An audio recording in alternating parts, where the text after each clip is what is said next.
one of the big mistakes is that you have an entrepreneur, and nowadays, because it's so easy to outsource things, they'll be like, oh yeah, okay, I'm going to start this company and I'm going to hire this developer in Poland and this graphic designer in Sri Lanka and this and it'll be good. But they haven't set up the processes. They haven't created the system. Welcome to the Mindset by Design podcast with your host, the expert Andy Murphy, where you will learn the tips, tricks, and strategies he teaches his world-class clients to give you the skills to dominate any business.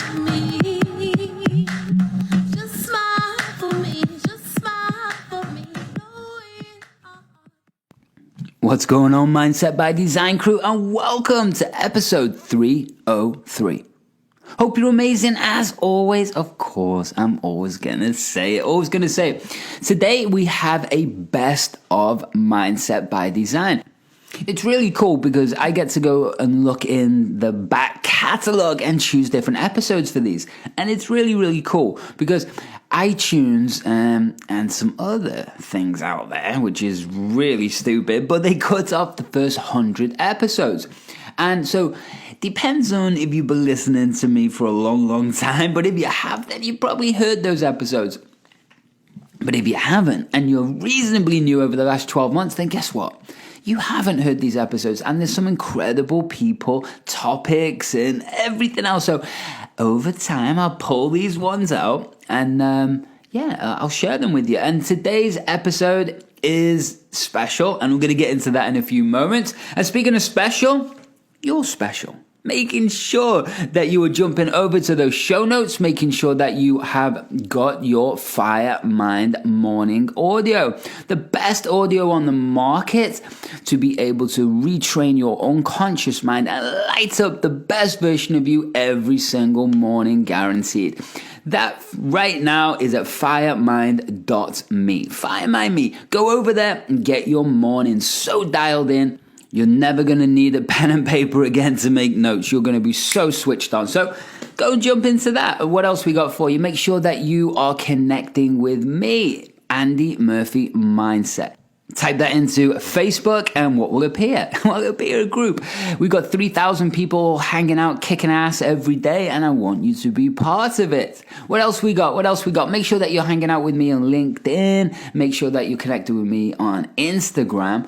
But more importantly, if you are an entrepreneur and you are in growth mode right now, for whatever reason, maybe the business is booming, maybe you're getting something started, or maybe your results have dipped and you're looking for the next level. Well, you found it. You found the next level. I worked with the world's best over 19 years of doing this all around the world, and I want to tune your brain like I have for some of the best in the world. So Fortune 500 CEOs, we've got 9-figure CEOs, we've got world champions, royalty, and startups, some of the best marketers online in the world.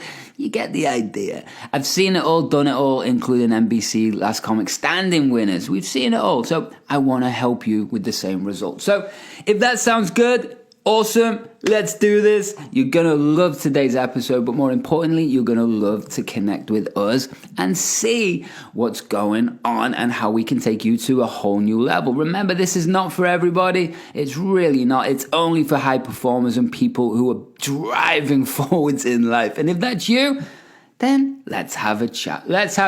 Remember, I take on, well, I think I've got one spot, and that's probably getting filled. One spot to coach, if that's your thing. But besides that, we've got the Mastermind, we've got mentoring, we've got the digital training, all in one place called the FireMind Formula, and it's ready for you. And speaking of ready for you, let's head over and let's have a chat to Ari. If you don't know Ari Meisel is an absolute rock star. He is the king at doing less, the king of productivity. He's got testimonials from people like Tony Robbins, Joe Polish, Damon John from the Shark Tank. He goes on and on. Jay Abraham, if you don't know him, it goes on and on. He's been featured in all the biggest publications, and he's a beast. And this is a podcast from quite a few years ago, but again, he's been featured in New York Times, Fortune, NPR. You get the idea, and also been a TED speaker. And what that means is he helps optimize. This podcast is really interesting. It's going to open your eyes because although this was quite a few years ago, the productivity mean the systems don't change, you know what I mean? And he is all about making those systems to automate your business and life. One of the top guys in the world. I know you're going to love this episode. And yeah, shall I shut up talking? I thought you might. With the best ofs, I don't go into rants. I get to the point and we get into the episode. So let's do that. And I will see you at the end of the show. Enjoy.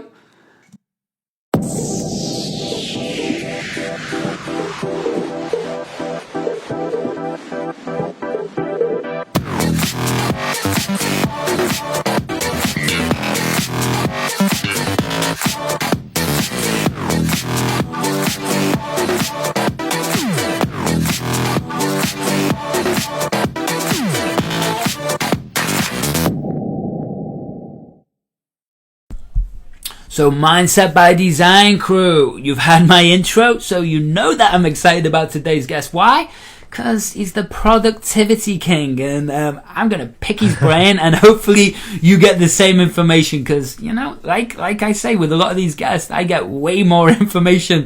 It's about me, it's not about you sometimes. So how are you, Ari Meisel?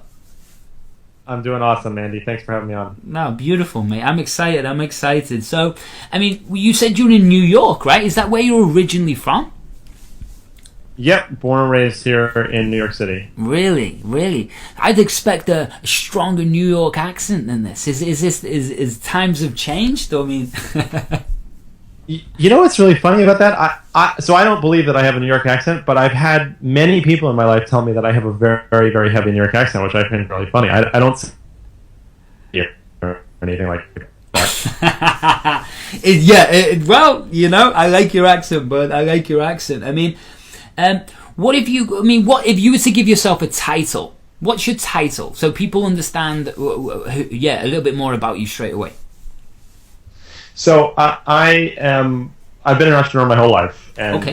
Since I was 12, I guess. And for the last 14 years, I've been a real estate developer. And then about 8 years ago, I was diagnosed with Crohn's disease, which really sort of derailed my life. And it's considered to be an incurable disease. And in looking to overcome it, I found that stress was an enormous component of what was going on with my body and my illness. And sort of serendipitously, my response to that was to create a new system of productivity called Less Doing as a way of mitigating the overwhelm and the stress by being more productive and more effective.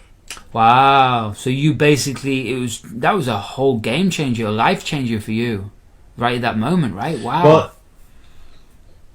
yeah, and the thing was, I've replicated my results in a lot of other people now with Crohn's, and I consistently find that you can tell somebody what to eat, you can tell them what supplements to put in their mouth, and you can tell them what exercise to do. And you get this obviously because it's about mindset. You can't tell somebody stress less. Right.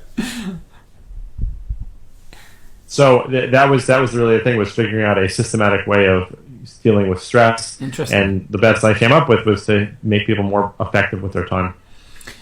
It is. Do you find a lot of people that you work with that's a big thing? It's like just with entrepreneurs, it's stress in general, and they get overwhelmed. Is that what you find? Oh yeah, for sure. It's so this is the thing. Is first of all, there's this, which I think is really unfortunate, but there is this popular thing now to be, head down and be like in your computer and be just working and not sleeping and not taking care of yourself and pounding Red Bulls and Monster Energy drinks. And that's like the social norm. And it's not, people aren't actually getting a lot more done that way. They're just, they're working harder. They're not working smarter. So that's one thing. And then the thing is, and again, I'm sure that you can understand this given what you do, but a lot of times people aren't even aware of what's causing the overwhelm. Absolutely, right? So a lot of what I work on with people, in the very beginning, honestly, is a lot of self-tracking, a lot of really taking a moment to look at the things that you're doing, the way that you're spending your time, the way that you're going through your day. Interesting. And figuring out what's actually causing those problems.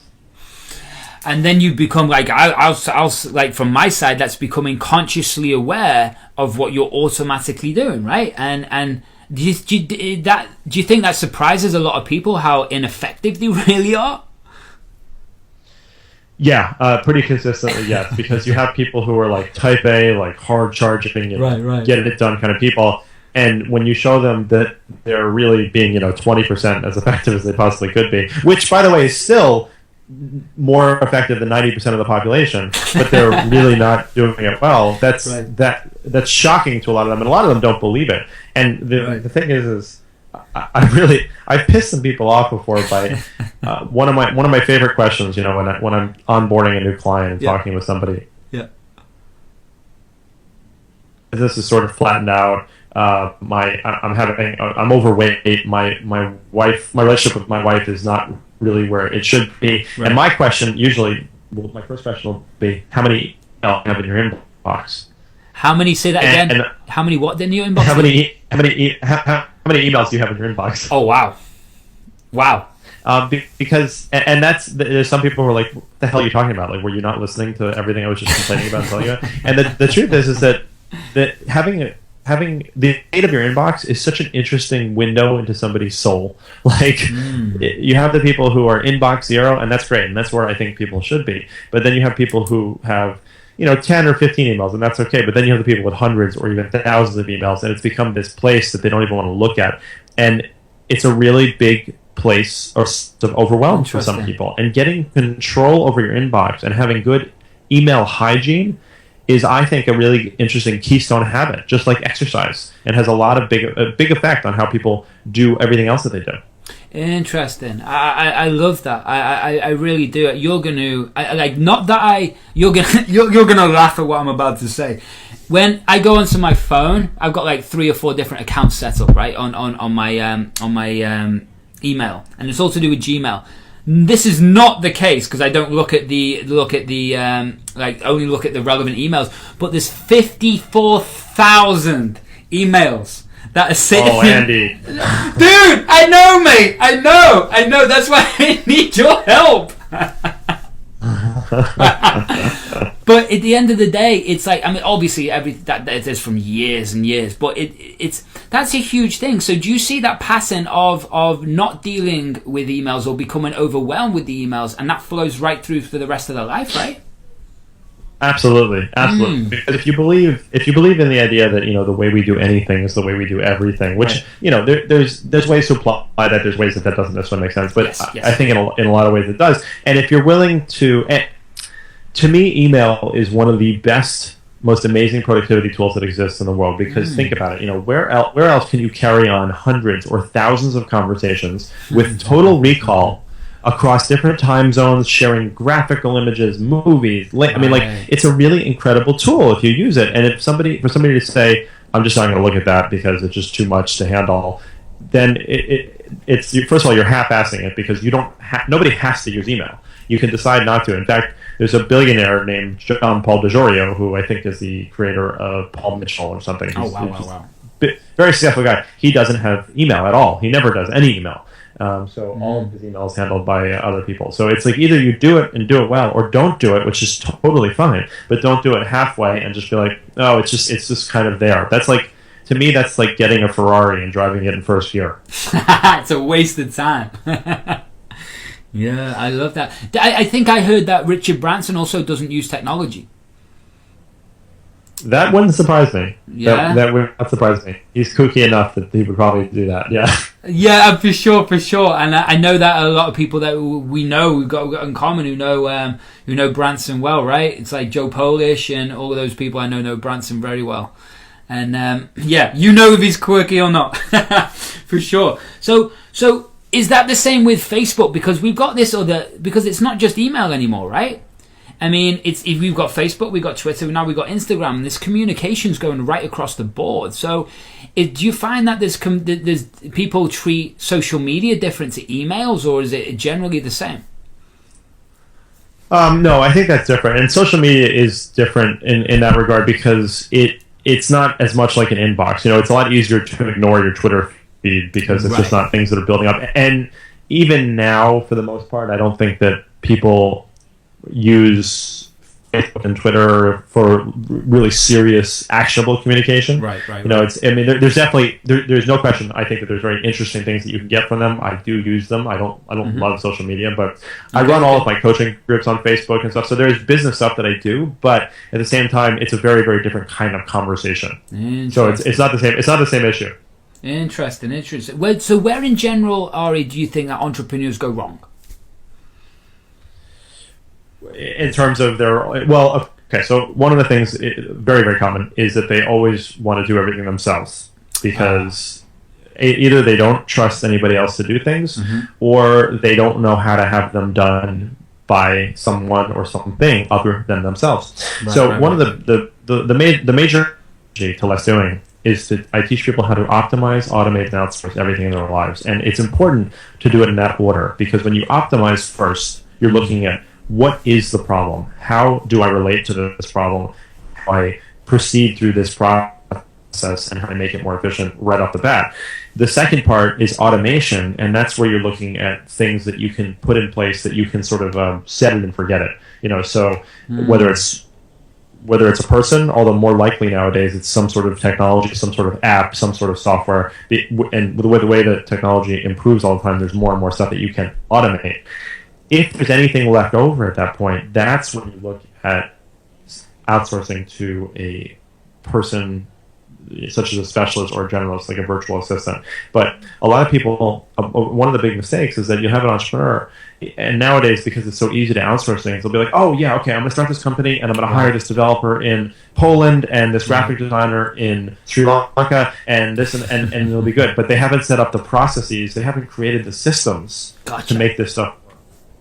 Gotcha. That makes so much sense. And so that's the step one. That's when you're building a business. The foundation is just making sure, like the E-Myth Revisited, right? It's just a case of it's getting all those systems in place before you even look at outsourcing anything.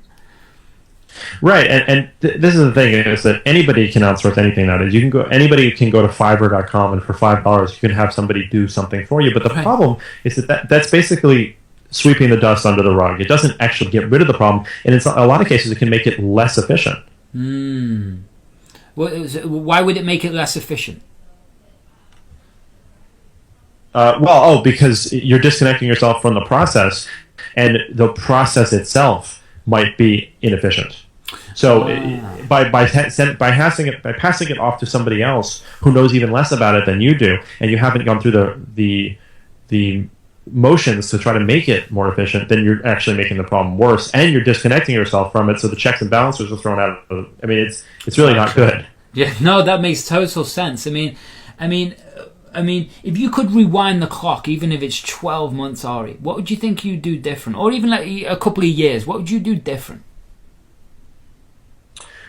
If I could, for one thing, I think that the nutritional knowledge that I have now is really important. And as I said, that's a part of it, but it is an important part. And I knew so little about nutrition several years ago that I think I was just setting myself up for failure. And that's the problem with stress a lot of times. Totally. Is that you can take somebody who doesn't exercise, they don't necessarily eat well, and they drink and they smoke and they don't take any supplements or whatever it is, and they might be fine. And everybody knows somebody like that. And a lot of the people who know somebody like that person's like 70 years old, and they just like they're never gonna die. Right. But for people, you take that situation and then you throw stress on top of it, and that's when it happens. That's when the breakdown happens. I get it. No, I do get that. I mean, going back to my case, we go back 10 years ago now, but again, when I was going through Mindset by Design crew, know my story, but it's again, when I was going through that nervous breakdown, I didn't have a clue about nutrition. And again, and my adrenal glands got shot. I actually became celiac. So I became gluten and I beat all that. I beat it all.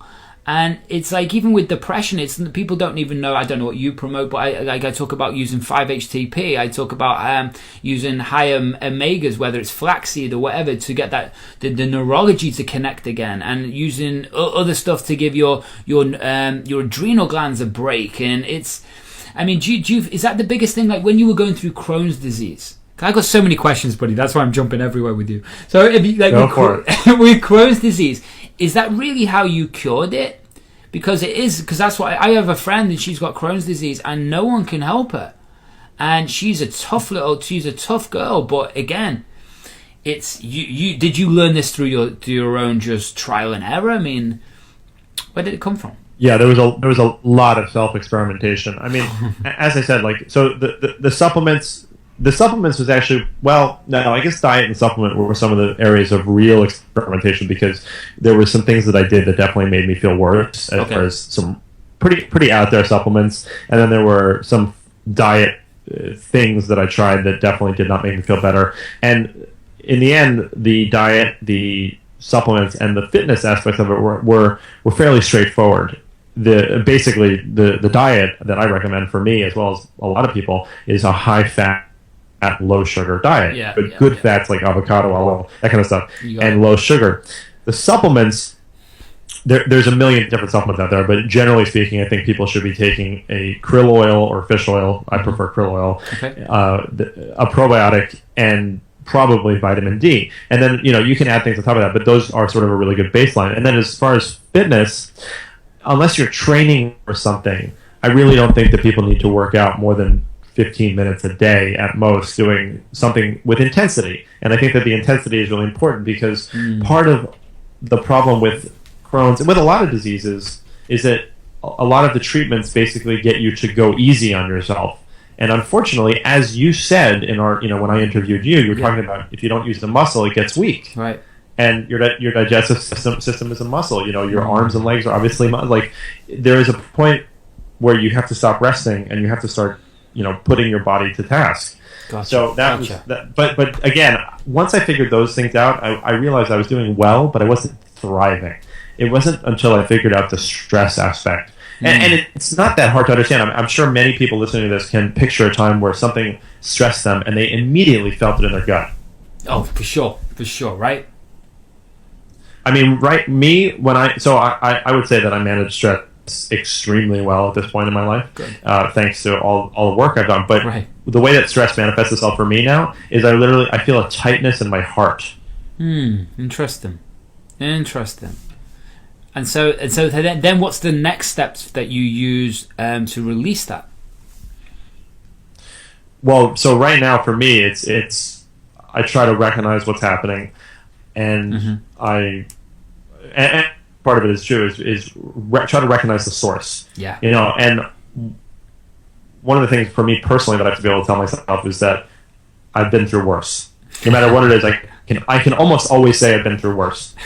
We've had a lot of like family trauma in the last years. I had my illness where I believed I was going to die. And so it's always reminding myself, like, I've been through worse. This will pass. Wow. So what was that decision? Well, I mean, like, you were going through all of that stuff. What was that? Because obviously there's highs and there's low days, especially going through Crohn's, but also you're trying to build a business. You're trying to support a wife. I mean, what was that decision that kept you moving forwards and not stopping? Yeah, well, it's a very good point. And when I was training for Ironman, I was training for Ironman France, that's where I figured out a lot of the stress aspect. Because I'll tell you, at that point, I was not eating well. I mean, I was eating, 9,000 a day that was mostly carbs and a lot of processed stuff. But because I was doing so much exercise, that guy was just burning right through it. So it was okay. But it really, that desire to just push through, and the fact that from a young age, I've wanted to be a father. I knew I always wanted to be a father. Nice. And I have 3 little boys now, and my wife got pregnant actually, we believe that we conceived the night before Half Ironman New Orleans. No way. So, yeah. And so that was definitely driving me forward as well. So, the why, right? The why. Right, exactly. The why. I want to be. I mean, what drives me in a lot of what I do is being the best father I can be. So that's a pretty big driving force for me. That's huge.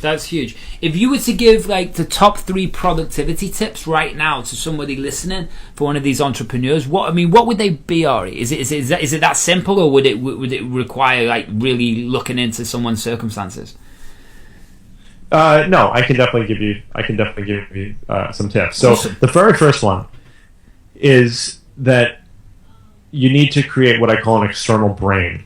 And my best recommendation for that is to use something like Evernote. So if people aren't familiar with Evernote, it's a free online note-taking service. You can use it on your phone, you can use it online, and you can take notes in any form you want, whether it's a written thought, a voice recording, a website, a YouTube video, anything you want. Nice. And the idea is to overuse it. Okay, so the human brain is not very good at holding on to ideas. It's great at creating them or coming up with them, but really bad at holding on to them. So don't. If you have an idea, you need to get it out of your head, because ideas need flow. Don't judge it. Don't hesitate. Don't think about it. Just put it down, and then you can move on if you want and come back to it later if you want. But get that idea process flowing. The second thing is that I honestly believe in their life should work with a virtual assistant. And even if you have an assistant right next to you that's been working for you for years, right? It's an educational process for you in terms of how you effectively communicate your needs and requirements to somebody who you don't know, are not sitting face to face with, and will almost definitely never meet. That's a really interesting parameter and restriction to put on you in terms of how you tell somebody what you need done and get it done effectively. Because I can tell you, Andy, if you have something done by an outsourced provider and they are a competent provider and they make a mistake, it is usually your fault. Interesting, because they're just following what you've set them, the system, right? Exactly.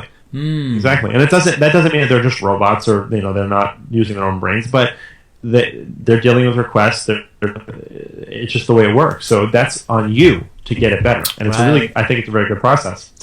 And then the third one is I find meditation to be very difficult, and I do it in my own way. It's challenging for me, but I think that there's a way to hack the nervous system that I think has worked really effectively, and that's heart rate variability training. Oh, very nice. There's a number of devices you can get to do this, but the cheapest and easiest way to try it is to get an app. I think it's a $4 app for the iPhone and Android called Stress Doctor. And all you're doing is you put your finger over the lens, and it reads your heart rate, and you breathe in time with the screen, and it will show you immediate feedback, sort of how your breath is controlling your nervous system, and it has the power of meditation in 5 minutes and a lasting effect. And it really, you can do it once in the morning, once a night. You can do it in a very stressful situation. Get out of that situation, go do this, and it's incredible the effect that it has on your ability to focus and just stay on task. Oh, wow. See, I'd never even heard of that, buddy. See, this is why you're the productivity king. So it's heart rate variability. That's really, really powerful. I use, I get what you mean about meditation. Some days your mind just doesn't want to stop. And so I love this alternative. I use a lot of binaural beats and things like that. Although the science isn't quite there with it, and it's really not. It at least it lights up a similar frequency. And what I use it for, I'll just explain it for everyone out there as well as yourself, buddy, it's I use it as, again, we talk about anchoring.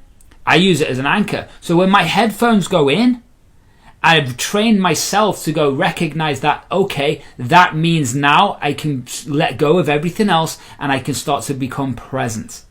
So then it tunes your brain into the right frequency, and you can just let go, because this becomes your little bubble. So that's how I try to meditate. And also there's different types of meditation. People try to do meditation where it's about making the mind not think anything. Well, I don't ever do that. What meditation is, it's about focusing on something so specifically, or whatever it is, that everything else disappears. So you could be focusing on your finger, right? I remember doing a video maybe 3 odd years ago now, and it was the classic book, The Power of Now, right? Lots of people have heard of that one. Well, I broke that down into 30 seconds, because it's like you just need to focus on something, everything else disappears, right? So that's my version of meditation too. Yeah, that's all it does. It just gives your mind a break. That's really what it's about, right? But I love the Stress Doctor, right? And that you said that you can use that on an iPhone. Yeah, exactly. You're putting your finger over the lens, and that's how it's reading your heart rate. Wow. And there are $99 things that are a little more accurate, and you can do more extensive training. But this is a really great way to get started, and it's what I use. I love it. Thank you so much for that, man. That's a game changer. So 5 years from now, Ari, 5 years, what's the vision for you? Where do you want to be? What's going on? So I'm doing my first big 3-day live conference with May 1st or 3rd. It's the Less Doing Live event. Less Doing Live. And by the way, beautiful. People can go to lessdoinglive.com and they can find out more about it if they want. Please do. It's the first time that I'm doing this, and it's really going to be like a proof of concept for us. So if this goes well, then I really want to do it on a much, much larger scale the years to come. So that's one thing. And then huge. I run a mastermind coaching group, so I have a really amazing group of people that I work with now on a weekly basis, and just seeing some amazing results with them. So that's just been an incredible journey for me. And then I really love speaking. I try to get to once or twice a month, so I'm not away from my family too much, but right. I've been doing more and more, and in more interesting locations, and that's something that I would like to see in the next few years, is for Less Doing to become a much more well-known brand, and not from a financial point of view. It's just that I've seen and heard the effect that this has had on people's lives and enabled them to do things that they couldn't do before, and I want more of that. I want to spread that message. Ah, dude, I love that. I know lessdoing.com is the website, right? Less Doing Live is about that event, and you've also got you produced a book as well, right? And I know that's been a hugely successful book, and it's changed a lot of people's lives. Is that what's the outline of that? Is it just around your concepts, or? Yeah, so thank you. So it's the book is called Less Doing, More Living, and it lays out the 9 fundamentals of my system. It starts with self-tracking and goes to the external brain, and then it ends with wellness, and there's a whole bunch of stuff there in between. So it really lays out the system. And then, of course, I have my podcast also, Less Doing Podcast, which is where I focus a lot of my time right now, because it's just so much fun. I get to speak to such amazing people like yourself. Right. No, dude, I love this too. Something I saw on your website, which was a little clip, I think it was Joe Polish, talking about your book, and he was saying that you came on stage, and maybe it was that video, I'm not sure, but he was talking about you had fully automated your podcast process. Yes. Dude, I need it. I need that created, for sure. A big process, yes, for automating the production of the podcast. It's been a real game changer, because I used to do one episode every 6 weeks. Now we do 2 a week. Mate, I do 2 a week and do everything. I do everything. Yeah. It's a lot of work, as you can imagine, right? It's a lot. So we have to talk about your podcast and your inbox. We need to talk about so much, buddy. So much. I'm trying to juggle two or three different businesses we're trying to grow right now. So yeah, we got a lot to talk about. But first of all, for Mindset by Design crew, I know that you're going to want to find out more about Ari for sure. And if anything, if you're in New York, is that where the event is, Ari? Yes, yeah, exactly. It's going to be in New York, May 1st or 3rd. Beautiful. Get yourself to that, wherever you are in the country. But something I'm doing today is definitely going out and buying your book. Is it on Kindle or Amazon, or what's the best? It's on Kindle, Amazon, audiobook. It's all over the place. Oh, you got an audiobook.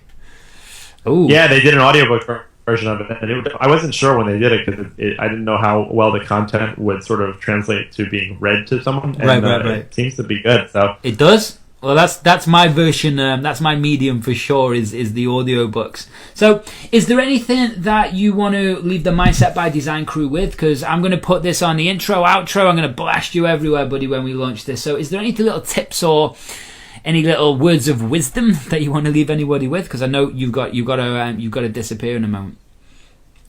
Yeah, no, it just would say check out the website and the blog and everything. Cool. If they do go to lessdoinglive.com, they can actually sign up for a free 45-minute coaching call with one of my Less Doing certified coaches, and it's a legitimate coaching call. They're really going to get an opportunity to work on something that is their big challenge in terms of productivity, and then they'll get to hear about the event as well.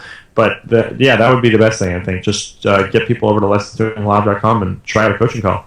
Love it. And I know lots of people are going to do that straight away. Thank you so much, Ari. It's been really nice connecting with you, buddy. As I say, with both of our little interviews going on now. It's been a real pleasure. Thank you so much for coming on. Thanks, Andy. So, Mindset by Design crew, end of episode number 68. Love Ari. Yeah, he's pretty fantastic, right? And he got into it, and he's got huge events going on, and he's blowing up everywhere, so you definitely want to connect to him. Remember, also get yourself into the academy, give yourself 90 days, see how you can accelerate yourself with the support, the network, the group, and some cutting edge tools from me. That the little 30% that you're missing from the podcast, will come over and get them. That's lifebydesign.today. So, Mindset by Design crew. I know it's been a while since I've done this, so let's give you some awesome quotes. So where should we begin? Let's start off with a nice simple one, and I'll explain it after to you. But by Mary Garden. Gotta love anybody with a name called Garden. A wonderful emotion to get things moving when one is stuck is anger. It is anger more than anything else that had me set off, roused me into productivity and creativity. And is that the right emotion? Well, yes and no, right? When we feel frustrated sometimes or things have gone wrong, it is those moments in time that we change, when we make a new decision, where we step up and gain a new perspective. And that's what's meant by this. So it's that when the dark times or whatever it is where you're feeling frustrated or someone's ripped you off or let you down or whatever it is, right? Then it's those moments that we make a new decision. About ourselves, about life, about performance, about productivity, about our business, about our health, about our family, whatever it is, right? That's where we can make a change. But first of all, it's becoming consciously aware that you're in that emotion and in that state. What is it that's causing you those problems? Once we become aware of that, we're able to interrupt that and change it to what we truly, truly want. Make sense? Good. Another great one is by the one and only Robert Sharma. Cell phones, mobile email, and all other cool and slick gadgets can cause massive losses in our creativity, output, and overall productivity. At the end of the day, it's because it can distract us. When things can distract us, understand that it changes our focus, it changes the patterns, it changes everything. So what that means is that by only using the things as a tool instead of just things that are shiny, then it keeps us laser focused on what we want. So crew, there we go. The end of episode 303. The best of Mindset by Design featuring Ari Meisel. So hopefully you loved Ari. Ari's a great guy, and I love that episode. I really did love that episode, and hope you got some good stuff from that. And speaking of good stuff, make sure you are dialing your unconscious mind and switching your brain on every single day. Where? You got it, the FireMind.me. Go there and grab your audio today. Make sure that you're also connecting with me inside Andy Murphy Mindset group on Facebook and anywhere else. Why? Because it's time for you to hit that next level. And I want to show you how to do that like I've done for thousands and thousands and thousands of people all over the world for the past 19 years. Now it's your turn. You don't know what you don't know. Let me just say that. And what I can do for you, you have no comprehension what's possible. So there's only one thing to do. Give it a try. Give it a try. So head over to those show notes, everybody. And I will speak to everybody really, really soon. But until then, much, much love. You have an amazing week. And one more thing. Why don't you smile for me? Thanks so much for listening to today's episode of the Mindset by Design podcast with your host and NLP expert, Andy Murphy. We'll catch you next time.